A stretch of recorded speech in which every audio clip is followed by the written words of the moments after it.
Thanks, guys. I'm joined by Thijs on the winner's desk. That's right. This is your platform. No one else can join you, Thijs, because you're the champion. We already got your initial feelings.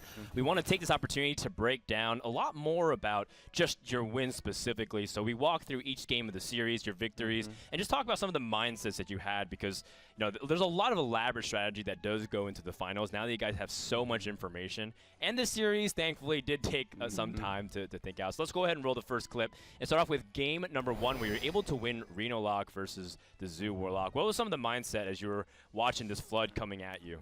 Well, this is one of the games I prepared a lot for.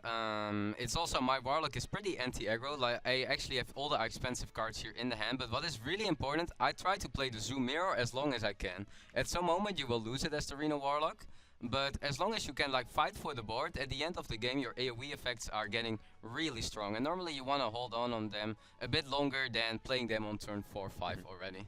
What gave you the gall to go for this Ragnaros play in Soulfire, even though it doesn't have it's not a high chance to directly win? I mean, I think it's a pretty good play, but why don't you go ahead and explain it?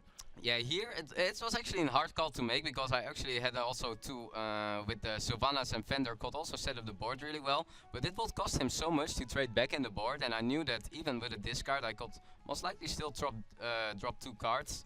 I felt comfortable going for this play. Even if Rag would miss, it will still kill a reasonable 2-drop. So I felt fine with going here for the Rag. I didn't felt it was like too aggressive or too YOLO. Sure. Did you expect Zoolock right off the bat from him? I was pretty confident he will start with Zoo, and this is something that is hard to maybe explain, but yeah, people have favorite decks, and when it comes to a lot of pressure down, people start often with decks they are a bit more comfortable with, and sure. That is one of the things that I always try to abuse in some way, that I can get an advantage, and I felt that it worked out in all my 3 series. I felt that I had a lot of good matchups going into you. Yeah, it seemed like you constantly got the edge on people, at least in the first game. I think definitely worked out in your favor. I guess the last question I want to ask about that first game and ultimately the Reno Warlock is, do you feel like what's the overall piece of the strategy for a lineup that Renolock fits? Renolock fits, it beats kind of almost all the control decks. When people go for really greedy decks with the ZeForte, for example, you have really good matchups, but you don't have to build it in any greedy way. But just a lot of early game, as you see. I played a Soulfire also, what is really good against aggro, and just people also in a burst combination. I feel the card is like one of the best cards in the deck. Yeah, just a really solid deck. I'm just a big fan. Reno, one of my favorite decks to bring. Would you change any card if someone wants to take this Reno Warlock and head to ladder? Well, I think actually this is one of the Renolock. It might be from the 5 decks if I look over it. Some decks you shall probably not play on ladder, but the Renolock is one of the better ones. I went to the top 10 also last season with almost a similar list, and yeah, I think especially the Kodo is also, I like it at the moment. I was thinking of putting it out, but yeah, there is still like some Doomsay, and against Warrior it's pretty fine. I think this list is actually pretty solid. I don't think you need to cut any late game. I'm only running Ragnaros and Alex.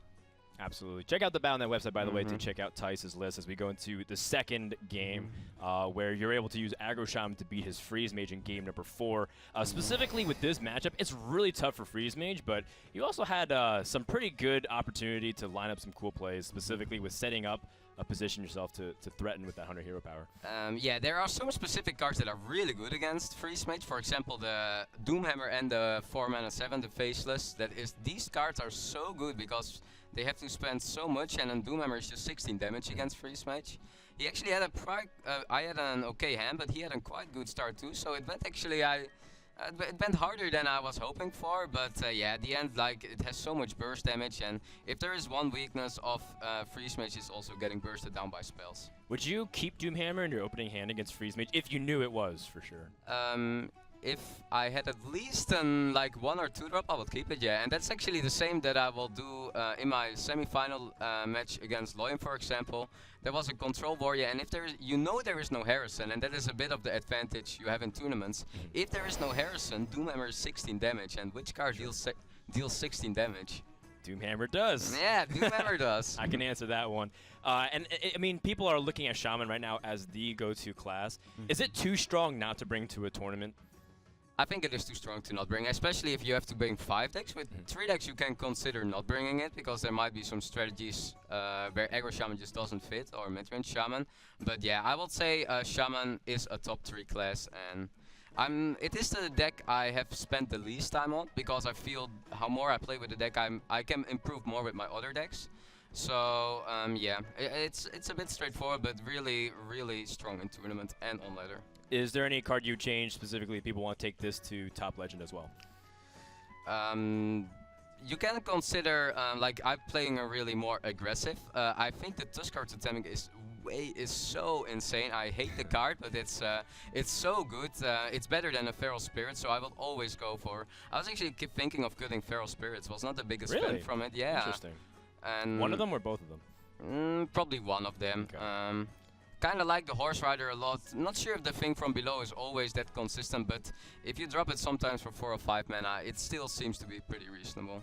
All right, cool. Let's roll into the third game that you're able to win, which is the Midrange Hunter up against a Miracle Rogue, a super pivotal game in the series.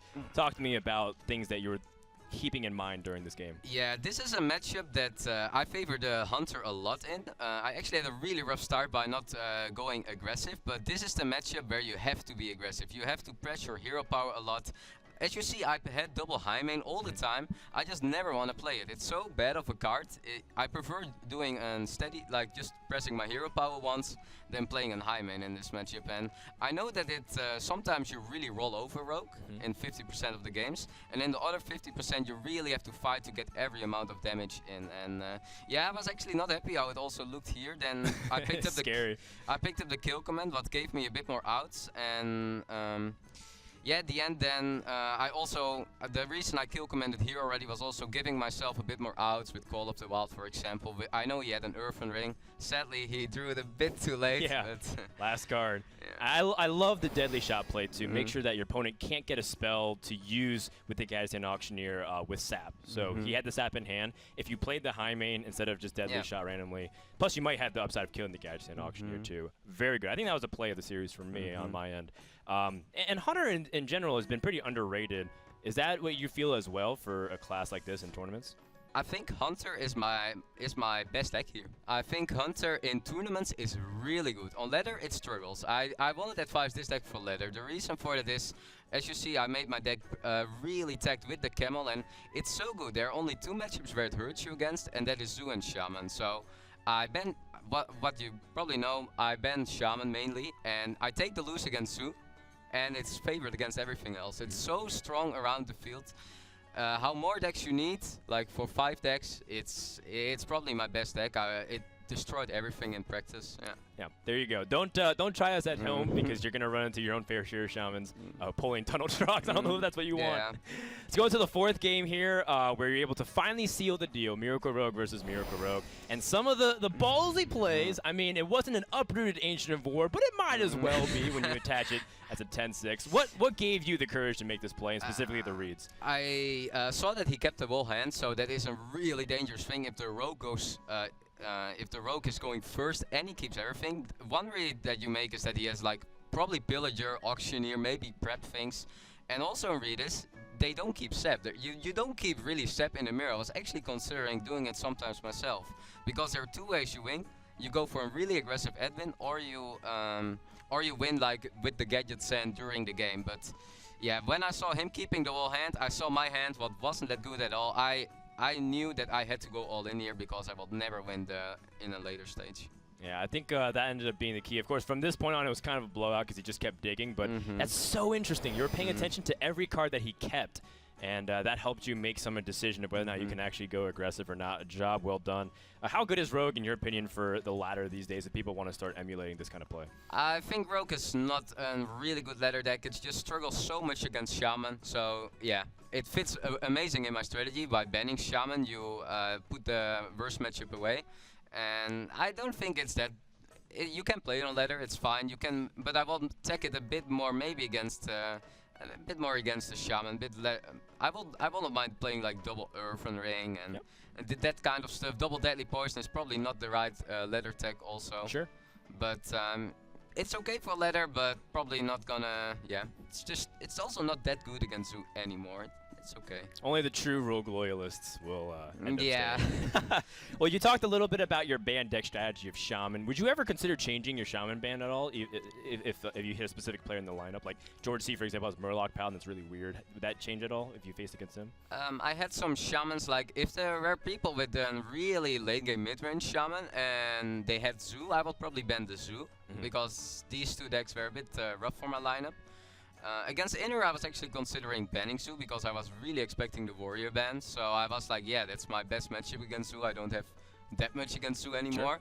But yeah, my decks were so bad against Shaman that I was kind of forced to still ban it. But I mean, you knew you could ban, so you left that hole purposely, so that way you can be better in other matchups. I feel if you want to tech your decks against Shaman, it hurts you, especially against 5 decks. I don't want to like focus on 1 or 2 certain classes. They have to be strong overall. Yeah, absolutely. I see like a noticeable missing of like no Harrison Jones, for example, of just like because people usually play the shutdown of Doomhammer.